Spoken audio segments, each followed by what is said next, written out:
Anti? ഒരു വഴക്കുണ്ടാക്കാൻ വേണ്ടിയൊന്നും അല്ല ഞാനിത് ചോദിക്കുന്നത്.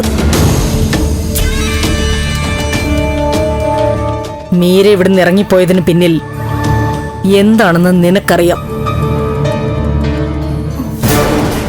അത് പറ. ഇവിടെ എന്താ സംഭവിച്ചത്? അവളെ ഞാൻ കണ്ടുപിടിച്ചോളാം. അത് ആന്റി, ഞങ്ങള് ഇവിടെ ആർക്കും അറിയില്ല എന്താ സംഭവിച്ചെന്ന്. അപ്പൊ ഇവൾക്കറിയാം.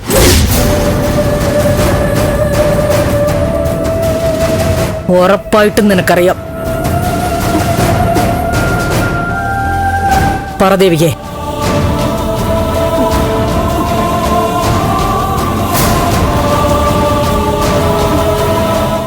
കണ്ടോ, നിന്റെ മുഖം വിളർന്നു. എന്തോ മറയ്ക്കാനുള്ള ശ്രമം നിന്റെ മുഖത്ത് വ്യക്തം. ഈ പേടി കണ്ടാ മനസ്സിലാവും നിനക്കെന്തോ അറിയാം.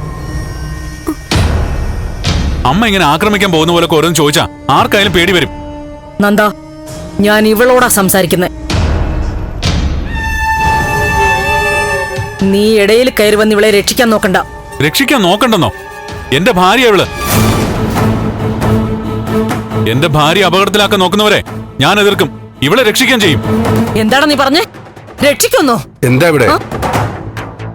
എന്താ പ്രഭ ഒച്ചപ്പാടൊക്കെ? അച്ഛാ, ദേവിയെ വെറുതെ അമ്മ കുറ്റപ്പെടുത്തുക.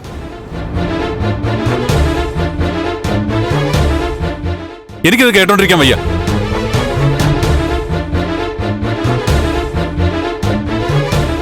ഇപ്പൊ എനിക്ക് ഒരു കാര്യം വ്യക്തമായി.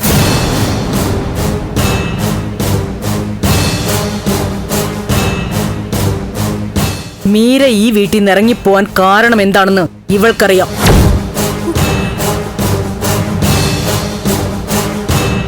ഞാനിവളോട് ചോദിച്ചു തുടങ്ങിയപ്പോ നന്ദൻ ഇടപെട്ടതും ഇവളെ സംസാരിക്കാൻ സമ്മതിക്കാത്തതും അതുകൊണ്ടാ.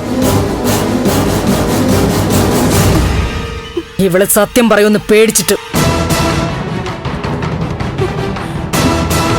അമ്മ, ദേവിക പറഞ്ഞില്ലേ അവൾക്ക് അറിയില്ലെന്ന്. കള്ളം ചെയ്തവര് ചോദിച്ചാൽ ഉടനെ അങ്ങ് സമ്മതിക്കൂ. അമ്മ ചുമ്മാതങ്ങ് ചോദ്യം ചെയ്യൊന്നും വേണ്ട. ഇത് പോലീസ് സ്റ്റേഷനൊന്നും അല്ലല്ലോ.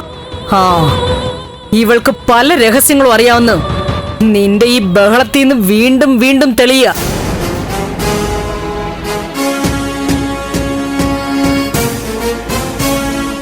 ദേവികെ, ഞാൻ വിശ്വസിക്കുന്നു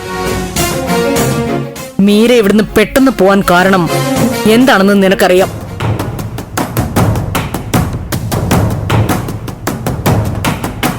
പൂർണ്ണമായിട്ടും എനിക്കൊരു സമാധാനം കിട്ടാൻ വേണ്ടി നീ ഒരു കാര്യം ചെയ്യണം.